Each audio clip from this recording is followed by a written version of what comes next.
أعوذ بالله من الشيطان الرجيم بسم الله الرحمن الرحيم ولا بد أن يكون الثمن معلوما قدرا ووصفا بالمشاهدة والصفة یعنی ولا بد أن يكون الثمن معلوما کہ ضروری ہے کہ قیمت پتہ ہو قدراً و وصفاً یعنی مقدار کے اعتبار سے اور صفت کے اعتبار سے، یعنی دینار ہے کہ درہم ہے، روپیہ ہے کہ ڈالر ہے، ڈالر ہے تو امریکی ہے کہ آسٹریلیائی ہے، اس لیے کہ ہر کی ویلو الگ ہے، ریال ہے یا دینار ہے، درہم ہے، سب کی قیمت الگ الگ ہے۔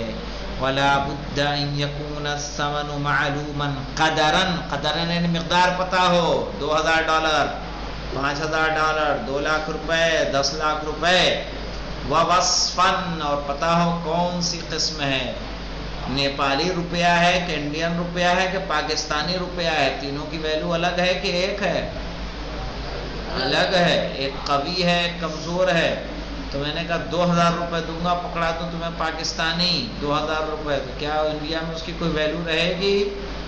نہیں، سمجھ رہے ہیں؟ تو پتہ جو قیمت ہو وہ قیمت پتہ ہونی چاہیے کہ وہ کتنی ہے اور کون سی ہے، یعنی کرنسی کون سی ہے۔ بالمشاہدۃ والصفہ، چاہے دیکھ لی ہو آپ نے یا اس کی صفت آپ کو پتہ ہو۔ ولا یجوز ان یبیع بدینار غیر درہم، کہ جائز نہیں ہے کہ آپ کسی چیز کو دینار میں بیچیں، دینار سے 1 درہم کم۔ کیا مطلب؟ کہ کوئی سامان آپ بیچیں اور سامان بیچ کے آپ کہیں کہ میں نے تمہیں 1 دینار میں 1 درہم کم کیا، ایسی صورت میں نصیۃً ولا نقداً، چاہے آپ ادھار بیچ رہے ہوں یا نقد، مع جہل نسبتہ الیہ، جب آپ کو یہی نہیں پتا ہے کہ 1 دینار بڑا ہوتا ہے کہ درہم بڑا ہوتا ہے، 1 دینار میں کتنے درہم ہوتے ہیں، 10 درہم ہوتے ہیں کہ 20 درہم ہوتے ہیں۔ جب آپ کو مقدار نہیں پتا ہے تو چاہے ادھار چاہے نقد، نہ بیچنے والے کے لیے جائز ہے کہ بیچے، نہ خریدنے والے کے لیے جائز ہے کہ وہ خریدے، کیونکہ ایسے میں دھوکے کے امکانات ہوں گے کہ نہیں ہوں گے۔ وَيُشْتَرَطُ أَن يَكُونَ مَقْدُورًا عَلَى تَسْلِيمِهِ، اور بیع و خرید میں ایک بات کی شرط یہ بھی ہے کہ آپ اس کو تسلیم یعنی آپ اس پر قابضہ کر سکتے ہوں، آپ اس کو اپنے قبضے میں لے سکتے ہوں، یا آپ نے بیچا ہے تو اس سامان کو سونپ سکتے ہیں۔ اسی لیے اگر کوئی غلام بھاگ گیا ہے تو اس کا بیچنا جائز، اکیلے بیچنا جائز نہیں ہے۔ پرندہ ہوا میں اڑ رہا ہے، اسے بیچنا جائز نہیں ہے۔ میری بھینس بھاگ گئی ہے کھل کے، صحیح، چھڑا کے پتہ نہ کہاں چلے گئی، مجھے نہیں پتا ہے، اس کو شارب کو دے 50,000 دے دو، جاؤ ڈھونڈ لو تمہاری، صحیح۔ تو اس طرح سے بیچنا جائز نہیں ہے۔ ضروری ہے کہ اگر ہم کوئی چیز بیچ رہے ہیں تو کیا کریں؟ سامنے والے کو سونپیں۔ یہ ماؤس میں آپ کو بیچ رہا ہوں تو یہ ماؤس آپ کو دوں، ایسا نہیں کہ آپ پکڑ لو تمہارا ہو جائے گا، پیسہ دے دو۔ یہاں کہہ رہے ہیں وَيُشْتَرَطُ أَن يَكُونَ مَقْدُورًا عَلَى تَسْلِيمِهِ، شرط ہے کہ جو چیز بیچی جا رہی ہے اس کو سونپنے کی قدرت اس کے اندر موجود ہو۔ فَلَا يَصِحُّ بَيْعُ الْعَابِقِ مُنْفَرِدًا، عابق 6 نمبر پہ آئیے، دیکھیے 6 نمبر کا حاشیہ ہم سے کیا کہتے ہیں، ای العبد المفرور من مولاہ، یعنی ایسا غلام جو اپنے آقا سے کیا ہو گیا اور فرار کر گیا ہو۔ تو فلا یصح بیع العابق، بھاگے ہوئے غلام کو بیچنا جائز نہیں ہے، منفردن، اکیلے۔ ولو ضم الیہ غیرہ صح، اگر اس کے ساتھ کوئی اور چیز شمار کر دے تو کیا ہوگا؟ صحیح ہوگا۔ میں نے کہا میری سائیکل ہے، میرے کام نہیں آتی، یہ لے لیں، اور جو میرا غلام بھاگا اس کو لے لیں، 100 دینار دے دے، کافی ہے، تب بیچنا صحیح ہو جائے گا۔ صحیح، چونکہ اکیلے اس بھاگے ہوئے کو بیچنا جائز نہیں ہے. وَلَا الطَّيْرُ فِي الْهَوَىٰ، نہیں ہوا کے اندر پرندہ اڑ رہا ہے، میں نے کہا میرا کبوتر اڑ رہا ہے جاؤ لے لو، پتہ چلا وہ ہے کسی اور کا. تو ہوا میں کوئی چیز بیچنا جائز نہیں ہے، سوائے یہ کہ آپ کیا کریں، اس کے ساتھ کچھ اور شامل کر دیں. وَكُلُّ بَيْعٍ فَاسِدٍ فَإِنَّهُ مَضْمُونٌ عَلَىٰ قَابِضِهِ.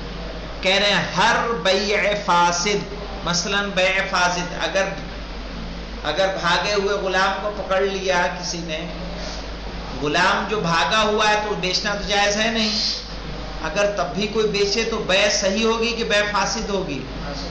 بیع فاسد ہوگی. اب اگر کوئی غلام کو پکڑ لیتا ہے تو وہ ضامن ہے. ضامن کا مطلب اس کو، اس غلام کو اس کے مالک تک پہنچانا ہے. وَكُلُّ بَيْعٍ فَاسِدٍ، ہر فاسد بیع، فَإِنَّهُ مَذْمُومٌ، تو بے شک وہ مضمون ہوتی ہے، یعنی اس کی ضمانت ہوتی ہے، عَلَىٰ قَابِضِهِ، اس پر جو اس کو پکڑتا ہے. وَلَوْ عَلَّمَهُ صَنْعَةً او صبغة فزادت قیمته رجع بالزیادہ. ہاں مولانا، کسی نے غلام کو پکڑا، سن لیں، غلام کو پکڑا، پکڑنے کے بعد اس کو ایجوکیٹ کر دیا، ویلڈنگ سکھا دی، اے سی کا کام سکھا دیا، بائک کا کام سکھا دیا، تو غلام کی ویلو بڑھ جائے گی کہ گھٹ جائے گی؟ بڑھ جائے گی. کوئی پرندہ ہمارا ہوا میں اڑ رہا تھا، کسی نے اس کو پکڑ لیا، پکڑنے کے بعد تھوڑا کلر کر دیا اس پہ، ایسا کہ خوبصورت لگنے لگا اور اس کی قیمت بڑھ گئی، اس کی ڈیمانڈ بڑھ گئی. تو ایسے میں اگر کوئی پکڑ کے تعلیم دے دیتا ہے غلام کو تو ضامن تو ہے، لیکن اب چونکہ غلام کی قیمت اس نے تعلیم دے کے کیا کر دی، بڑھا دی، تو اب جو اس نے تعلیم دی ہے اس کا پیسہ، جو قیمت بڑھی ہے اس کا پیسہ اس کو دیا جائے گا. کس کو؟ جس نے اس غلام کو پکڑ کے کیا کیا، ٹرینڈ کیا، اس کو دیا جائے گا جس نے پرندے کو پکڑ کے آپ کے کلر کر کے کیا کر دیا، خوبصورت کر دیا. کہہ رہے ہیں وَكُلُّ بَيْعٍ فَاسِدٍ فَإِنَّهُ مَذْمُومٌ، کہ ہر فاسد بیع وہ ضمانت ہوتی ہے علی قابضہ، اس کے پکڑنے والے پر. وَلَوْ عَلَّمَهُ صَنْعَةً، اگر وہ سکھائے صنعت، یعنی کوئی چیز بنانا، کوئی ہنر سکھا دے، او صبغةً، یا پرندے کو پکڑا اور اس کو کلر کر دیا، فزادت قیمتہ، جس سے اس کی قیمت کیا ہو گئی، زیادہ ہو گئی. رجع بالزیادہ، تو جب وہ چیز واپس کرے گا اس کے مالک تک تو اس کو بڑھی ہوئی قیمت دی جائے گی. وَلَوْ نَقَصَ زَمِنَ النُّقْصَانِ، اور اسی طرح سے پتا چلا غلام کو پکڑا، غلام کو پکڑنے کے بعد اس کو چوری سکھا دی. اب جو چوری سکھائی تو اس کی قیمت بڑھی کہ گھٹ گئی؟ گھٹ گئی. آئے سمجھ میں؟ یا پرندہ پکڑا، اس کو ایسا رنگ دیا کہ اس کی ویلو جو تھی وہ بھی کم ہو گئی، برا لگنے لگا دیکھ کے ہی، اب اس کو کوئی خریدے گا بھی نہیں جلدی، تو ایسے میں اس کی قیمت گھٹ گئی. تو جس طرح سے اس کو کیا کرنا ہے، یعنی بڑھی ہوئی قیمت دی جائے گی، اسی طرح نقصان کا وہ کیا ہوگا، ضامن ہوگا. پتہ غلام پکڑ رہا تھا، ایسا مارا کہ وہ کیا ہو گیا، لنگڑا ہو گیا، قیمت بڑھے گی کہ گھٹ جائے گی؟ تو جتنی گھٹی ہے اتنا کہ وہ ضامن ہو جائے گا. کل اصل، اصل کی طرح سے. کیا مراد ہے اصل سے؟ یعنی جو ہم نے پہلے کہا تھا، صحیح ہے، یعنی النقصان کل اصل.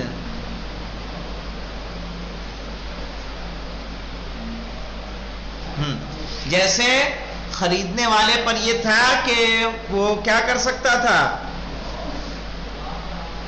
کہ اگر کسی نے غلام خریدا ہے تو اس کو واپس کر سکتا تھا کہ نہیں. اسی طرح اگر اس میں کوئی نقص پیدا ہوتا ہے تو اس پر بھی واجب ہے کہ وہ کیا کرے، اس کے نقصان کا وہ ضامن ہوگا.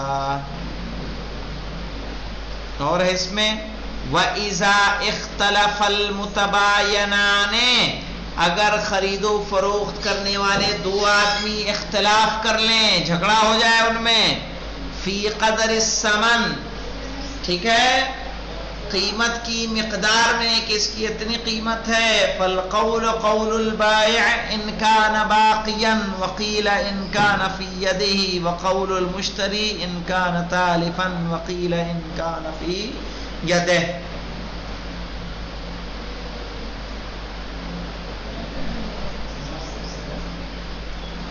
کہہ رہے ہیں فی وَإِذَا اخْتَلَفَ الْمُتَبَايَنَانِ، جب خرید و فروخت کرنے والے دو آدمی میں جھگڑا ہو جائے، فی قدر الثمن، قیمت کی مقدار میں، فالقول قول البائع، مثلا میں نے اپنی گاڑی بیچی 20,000 روپے میں، فرقان نے خریدی، فرقان نے کہا ہماری آپ کی بات ہوئی کتنے میں؟ 15,000 روپے میں. ایسے میں بات کس کی مانی جائے گی؟ بیچنے والے کی. کہہ رہے ہیں فی قدر الثمن، جب دو لوگ کسی چیز کی قیمت میں اختلاف کریں، فالقول قول البائع، تو بات مانی جائے گی کس کی؟ بیچنے والے کی. انکان باقیا، اگر وہ مال باقی ہوگا، وقیل انکان فی یدہ، اور ایک قول کے مطابق جب مالک کے ہاتھ میں ہوگا، بیچنے والے کی قبضے میں ہوگا، وقول المشتری انکان تالفان، اور جو خرید رہا ہے اگر وہ سامان کیا ہوا ہے؟ تالف ہو گیا ہے. تالف یعنی برباد ہو گیا، ابھی باقی نہیں بچا ہے.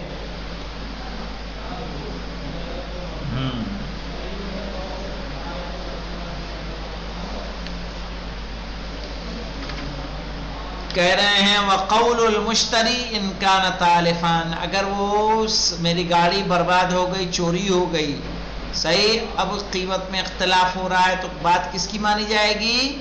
مشتری کی. وقیل ان کان فی یدہ، کہا جب مشتری کے ہاتھ میں ہوگی، مشتری کے قدرت میں ہوگی، تب بھی بیچنے والے کی بات نہیں تسلیم کی جائے گی، بلکہ خریدنے والا جو کہہ رہا ہے قیمت، وہی قیمت تسلیم کی جائے گی.